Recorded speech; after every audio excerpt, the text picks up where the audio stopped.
Hello friends, आज के इस वीडियो लेक्चर में आपका स्वागत है। आज हम बात करने वाले class 12 biology chapter number 1 Pushpi पादपों में लैंगिक जनन। ये हमारा पुष्पी पादपों में लैंगिक जनन का थर्ड वीडियो है। इसलिए पिछली दो वीडियो हमने पुष्प की संरचना और लघु बीजाणु ध्वनि के बारे में पढ़ चुके हैं। आज के इस वीडियो लेक्चर में पढ़ने वाले हैं लघु बीजाणु जनन। लघु बीजाणु जनन जो हमारा परागकण बनने की क्रिया होती है वो लघु बीजाणु जनन कहलाती है। तो आज के इस वीडियो लेक्चर को शुरू करने से पहले हम पढ़ने वाले हैं पुष्प की संरचना को थोड़ा पढ़ेंगे और लघु बीजाणु ध्वनि क्या होता है थोड़ा रिवाइज करेंगे। तो सबसे पहले शुरू करते हैं कि पुष्प की संरचना के बारे में। पुष्प का एक इम्पोर्टेंट भाग होता है जिसे हम जो क्या होता है किसी पुष्प के लिए क्या करता है पेड़ से जोड़ने का कार्य करता है, उसे हम बोलते हैं पुष्प वृंत। काम क्या होता है पुष्प वृंत का? यह किसी पुष्प के लिए पेड़ से जोड़ने का काम करते हैं। इसके बाद आता है हमारा सबसे इम्पोर्टेंट भाग पुष्पासन, थैलेमस। पुष्पासन, इसमें पुष्प के क्या होते हैं सभी भाग स्थित होते हैं। अच्छा, जब हम पादपों में लैंगिक जनन की बात करते हैं तो पुष्प को ही क्यों पढ़ते हैं? तो क्योंकि पुष्प हमारा जो है लैंगिक पार्ट आता है किसी पेड़ के लिए। इसके बाद आता है आपका एक बाह्य दल, इसको हम क्या बोलते हैं? बाह्य दल। अच्छा, बाह्य दल का जो ग्रुप होता है उसे हम बोलते हैं बाह्य दल पुंज। इसका काम क्या होता है? बाह्य दल, और इसको सभी मिलकर क्या बना लेते हैं? बाह्य दल पुंज।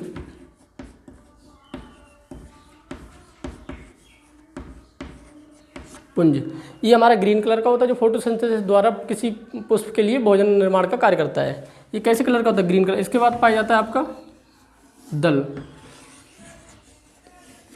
ये हमारा कलर्ड पाउडर होता है और इसके पास क्या होता है? खुद का एक स्मेल होता है जो कीटों को अपनी तरफ आकर्षित करता है, जो परागण की क्रिया को इम्पोर्टेंट होता है। इसको क्या बोलते हैं? दल। एक को बोलेंगे दल और सभी के लिए मिलकर क्या बोलते हैं? दलपुंज। इसका इंपॉर्टेंट क्या होता है? ये पुष्प कीटों को अपनी तरफ आकर्षित करते हैं जो हमारे परागण क्रिया के लिए इंपॉर्टेंट होते हैं।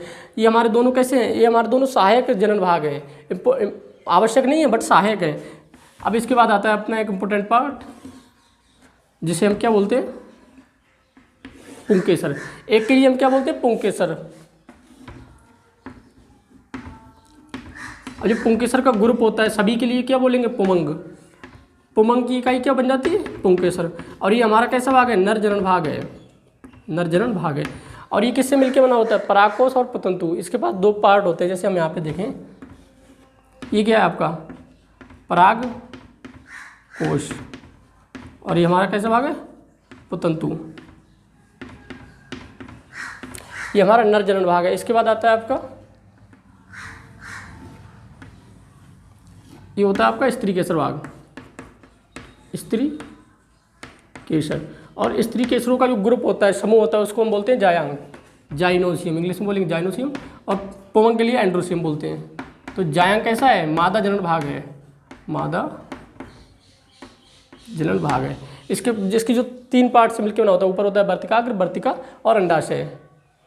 तो आज के इस वीडियो लेक्चर में हम पढ़ने वाले हैं जो इसमें परागकोश के अंदर क्या पाया जाता है। जो पिछली वीडियो में हमने परागकोश के अंदर जो पाया जाता है लघु बीजाणु ध्वनि का निर्माण होता है। यानी कि इसके अंदर जब हम परागकोश के लिए क्या करते हैं, जब हम बीज से काटते तो हमें क्या दिखाई देता है?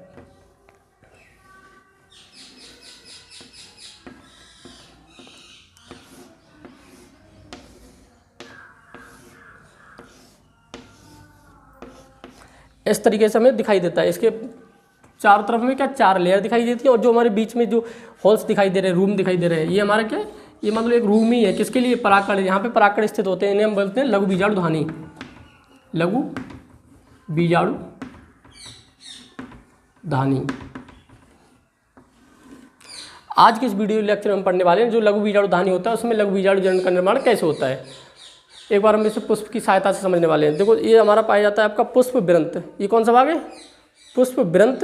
इसके बाद आता है आपका पुष्पासन भाग जिसपे पुष्प के सभी भाग स्थित होते हैं। इसके बाद आता है आपका बाह्य दलपुंज। एक के लिए हम बोलेंगे बाह्य दल, सभी के लिए क्या बोलते हैं? बाह्य दलपुंज। ये हमारा क्या काम करता है?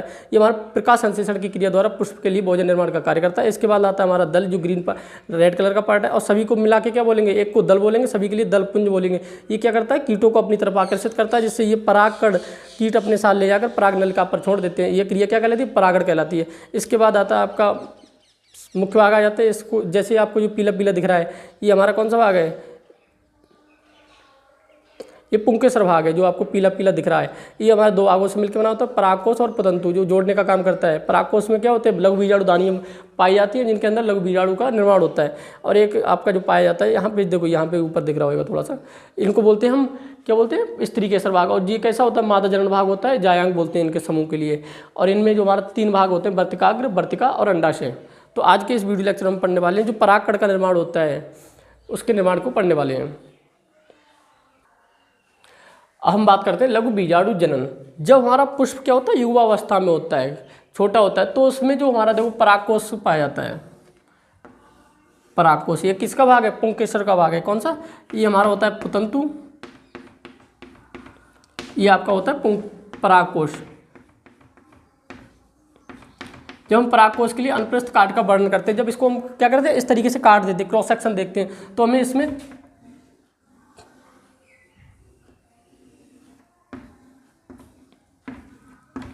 ये हमें क्या दिखाई देती हैं, 4 लघु बीजाणु धानियाँ दिखाई देती हैं। क्या, 4 लघु बीजाणु धानियाँ, लघु बीजाणु धानी।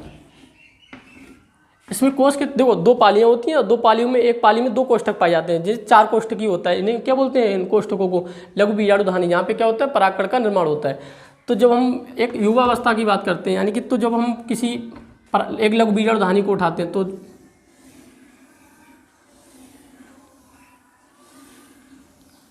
अब हम क्या करेंगे, एक लघु बीजाणु धानी को जब माइक्रोस्कोप से देखते हैं युवावस्था में, जब ये अनमेच्योर होता है, तो इसके ये क्या होती है, इसकी एक बाह्य परत होती है एपिडर्मिस से, बाह्य परत, जो क्या करती है, इसे सुरक्षा का निर्माण करती है, बाह्य परत। अब इसके अंदर कुछ कोशिकाएं भरी हुई होती हैं, सिर्फ एक कोशिकाएं भरी हुई होती हैं। कोशिकाओं का क्या होता है, इसके अंदर बहुत सारी कोशिकाएं होती हैं जिन्हें हम बोलते हैं विभेदजक कोशिकाएं,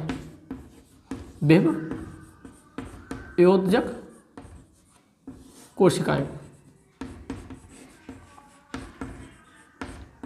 ठीक है, देखो हमने क्या किया, एक लघु बीजाणु धानी ले ली। एक लघु बीजाणु धानी के जब हमने देखा उसको, तो उसके अंदर एक बाह्य परत पाई गई, जैसे एपिडर्मिस भी कहते हैं। और इस बाह्य परत के अंदर एक हमारी जो कोशिकाएं पाई जाती हैं, उन्हें वो विभेदजक कोशिकाएं कहते हैं। इन्हीं विभेदजक कोशिकाओं में से कुछ कोशिकाएं क्या करती हैं, इनमें से जो पोषण का लेके बहुत सारा खाना उन्हें लेके खुद को क्या करती हैं, बहुत ज़्यादा डेवलप कर लेती हैं। और इतना डेवलप कर लेती हैं, इनके पास खुद का केंद्र और कोश का द्रव्य उपस्थित हो जाता है। और ये हमें स्पष्ट दिखाई देती हैं, स्पष्ट मतलब माइक्रोस्कोप से ही देखने पे दिखेंगी। और इस तरीके से क्या करती हैं, ये विभेदजक कोशिकाएं क्या करती हैं, में से कुछ कोशिकाएं, विभेदजक कोशिकाओं में से कुछ कोशिकाएं यहाँ से अपना न्यूट्रिशन यानी खुद को इतना डेवलप कर लेती है कि उनके पास एक केंद्रक और कोशिका द्रव्य स्पष्ट दिखाई देने लगता है। और इन कोशिका, इनको क्या बोलते हैं, इनको हम बोलते हैं, जो विभेदजक कोशिकाओं से मतलब डेवलप होकर बनी है, इन्हें हम बोलेंगे प्रपशु कोशिका। तो प्रपशु कोशिकाएं कौन सी कोशिकाएं होती हैं, ये विभेदजक कोशिकाओं का एक डेवलप्ड रूप होता है। यानी कि ये क्या करता है, इन्हीं विभेदजक कोशिकाओं में से कुछ कोशिकाएं ज़्यादा अपना विकास कर लेती हैं और इनमें केंद्रक और कोशिका द्रव्य स्पष्ट दिखाई देने लगता है। और इन कोशिकाओं को क्या बोलते हैं, प्रपशु कोशिकाएं बोलते हैं। अब ये प्रपशु कोशिकाएं क्या करती हैं, ये अपना समसूत्री विभाजन करके, समसूत्री विभाजन मतलब होता है ये अपने को 2 भागों में बराबर बराबर बांट लेती हैं। तो ये प्रपशु कोशिका यहाँ लिखेंगे, प्रपशु कोशिका। अब देखो ये क्या खेल खेलती हैं, तो प्रपशु कोशिका क्या करती हैं, एक समसूत्री विभाजन करती हैं। कौन सा विभाजन करती हैं, समसूत्री विभाजन करती हैं। समसूत्री मतलब ये अपने को 2 भागों में बराबर बराबर बांट देती है क्रोमोसोम्स को, समसूत्री विभाजन। अब देखो ये क्या करती है, अपने को 2 भागों में बांटेगी। तो यहाँ से देखो ऐसे करके ये अपने को 2 भागों में बांट लेती है। अब इन्होंने देखो क्या बांटा है, एक तो बटता है जो बाह्य परत की ओर, जो इनका 2 भागों में डिवाइड हुआ है, एक तो बाह्य परत की ओर और एक अंदर की ओर, केंद्र की ओर। यहाँ पे देखो एक गोला है, इसके केंद्र की ओर। तो जो बाहर की तरफ जो इनका विभाजन होता है, इसको हम क्या बोलते हैं, प्राथमिक वित्तीय कोशिका, प्राथमिक वित्तीय कोशिका।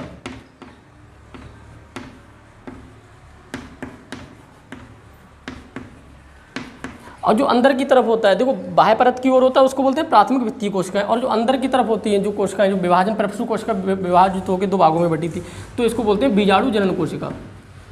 बीजाणु जनन कोशिका। ठीक है, देखो सबसे एक बार फिर से हम इसको रिकॉल करते हैं। सबसे पहले क्या होता है, जब हम एक लघु बीजाणुधानी को उठाते हैं, जब ये कैसा होता है, युवावस्था में होता है, तो हमें क्या इसकी एक बाह्य परत दिखाई देती है और इसमें बहुत सारी विभोज्य कोशिकाएं भरी रहती हैं। जब ये थोड़ा समय बाद क्या होता है, ये विभोज्य कोशिकाएं क्या करती हैं, खुद में कुछ कोशिकाएं डेवलप होकर एक प्रपशु कोशिकाओं का निर्माण कर लेती हैं। कुछ कोशिकाएं इसमें मान लो चार होती हैं मैक्सिमम, तो ये फिर ये प्रपशु कोशिकाएं क्या होती हैं, टाइम के अकॉर्डिंग इनमें समसूत्री विभाजन करती हैं और जो बाह्य परत की ओर जो एक अपने को दो भागों में बांटती हैं उसको बोलते हैं प्राथमिक वित्तीय कोशिकाएं, और जो अंदर की तरफ होती हैं उनको बोलते हैं बीजाणु जनन कोशिकाएं। अब ये प्राथमिक वित्तीय कोशिकाएं क्या करती हैं, इनमें लेयर का निर्माण करती हैं। जो हमने इसमें 4 लेयर पढ़ी थी, ये क्या करती है, परतों का निर्माण करती हैं, जिसमें आपका अंतःस्थितियम परत, अंतःस्थितियम परत, एक आपकी होती है मध्य परत और एक आपकी होती है टेपिटम। और टेपिटम क्या करती है, देखो मध्य बाह्य परत, अंतःस्थितियम परत, ये क्या करती है, किसी पराकण के लिए सुरक्षा आवरण का काम करती है। जो टेपिटम नाम की परत होती है, जो सबके यहाँ पाई जाती है, इसके अंदर ऐसे करके पाई जाती है, ये क्या करती है, ये लघु बीजाणुधानी के लिए पोषण का निर्माण करती है। और ये बीजाणु जनन कोशिका क्या करती है, लघु बीजाणु का निर्माण करती है। अब ये भी क्या करती है, एक बार समसूत्री विभाजन करेगी और लघु बीजाणु मात्र कोशिका का निर्माण करती है, और वही लघु बीजाणु मात्र कोशिका असूत्री विभाजन के द्वारा लघु बीजाणु का निर्माण करती है। अभी हमने क्या बना लिया है, लघु बीजाणु जनन कोशिका उत्पन्न हुई है। अब हमें क्या बनाना है, लघु बीजाणु बनाना है।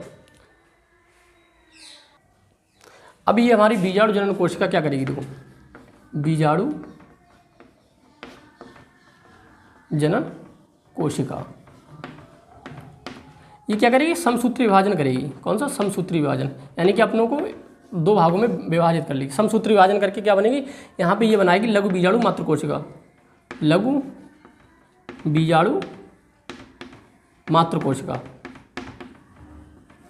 ठीक है, अब ये लघु बीजाणु जो मात्र कोशिका है अपना अर्धसूत्री विभाजन करके, कौन सा, अर्धसूत्री,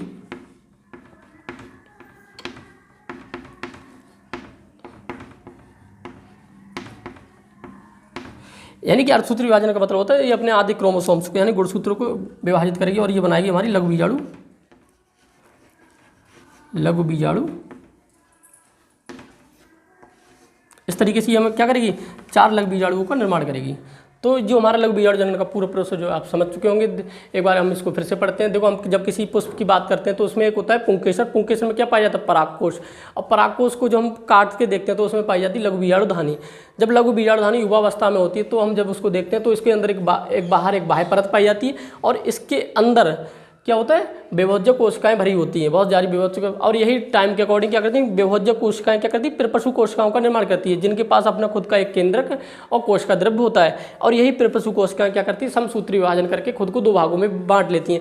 जो बाह्य परत के यानी बाहर की तरफ जो भाग होता है उसे हम बोलते हैं प्राथमिक वित्तीय कोशिका, और ये क्या करती है, परतों का निर्माण करने में सहायक होती है। एक हमारा जो अंदर की तरफ होती है उसे हम बोलते हैं बीजाणु जनन कोशिकाएं।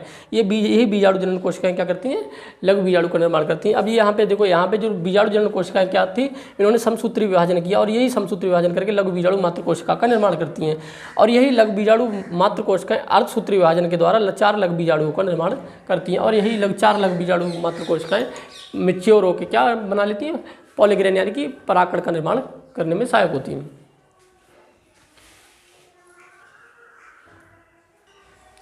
अब हम क्या करेंगे, लघु बीजाणु जनन की जो प्रोसेस होता है उसको एक थ्योरिकल हम कैसे लिखेंगे उसको समझने वाले हैं। हम लघु बीजाणु जनन की क्रिया को थ्योरिकल देंगे। देखो पुष्प के नर जनन भाग, पुष्प का कौन सा भाग होता है, नर जनन भाग का नर जनन भाग कौन सा होता है, पुंकेसर। पुंकेसर के परागकोश, पुंकेसर में क्या होता है, परागकोश पाया जाता है। परागकोश में उपस्थित, परागकोश में क्या उपस्थित होता है, लघु बीजाणुधानी उपस्थित, लघु बीजाणुधानी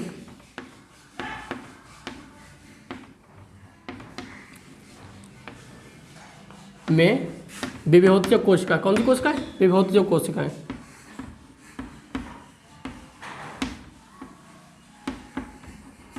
कोशिकाएं प्रपशु कोशिका का निर्माण करती हैं। कौन सी कोशिकाएं, प्रपशु कोशिकाओं का निर्माण करती हैं। प्रपशु कोशिकाओं निर्माण करती है।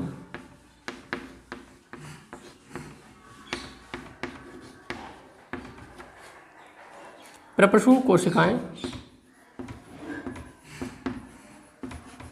प्रपशु कोशिकाएं क्या करती है? समसूत्री विभाजन करती हैं, जो हमने अभी अच्छे से समझा था, समसूत्री विभाजन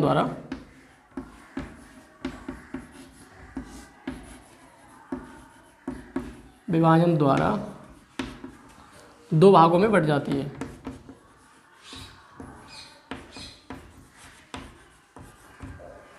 दो भागों में बढ़ जाती है। बाह्य परत की ओर वाली कोशिका कौन सी क्या कहलाती है? ओर वाली कोशिका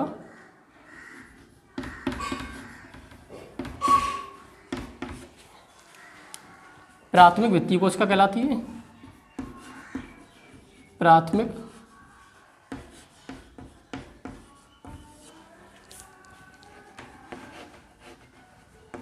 भित्ति कोशिका जो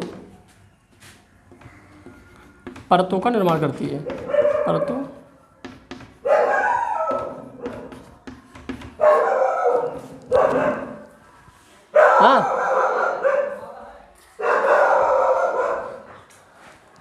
जो परतों का निर्माण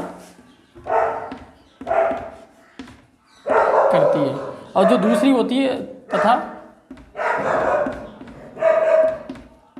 दूसरी कोशिका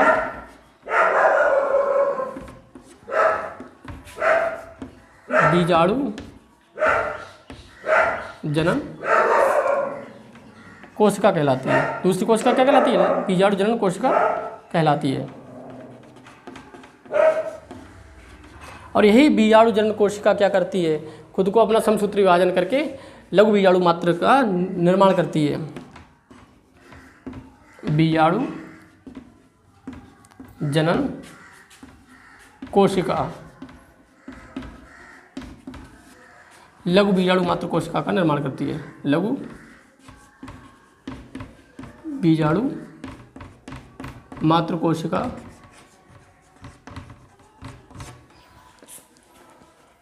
का निर्माण करती है। अब जो लघु बीजाणु मात्र कोशिका होती है अपना अर्धसूत्री विभाजन करके लघु बीजाणु का निर्माण करती है। और लघु बीजाणु का निर्माण ही क्या कहलाता है? लघु बीजाणु जनन कहलाता है।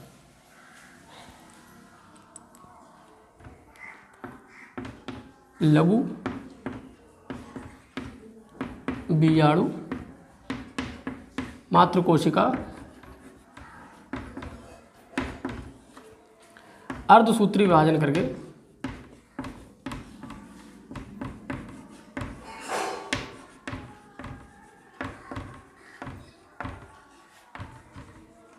अर्धसूत्री विभाजन करके क्या करती है? लघु बीजाणु का निर्माण करती है।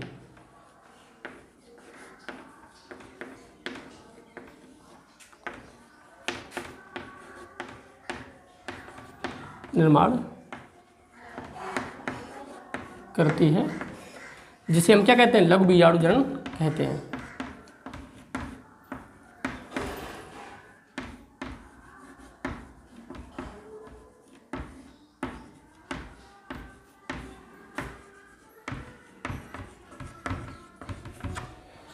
तो आप सभी लोग समझ चुके होंगे जो हमारा लघु बीजाणु जनन क्या होता है। उसको हमने पूरे प्रोसेस को हमने एक चित्र के माध्यम से समझा, फिर हम उसको थ्योरी किस तरीके से लिख सकते हैं।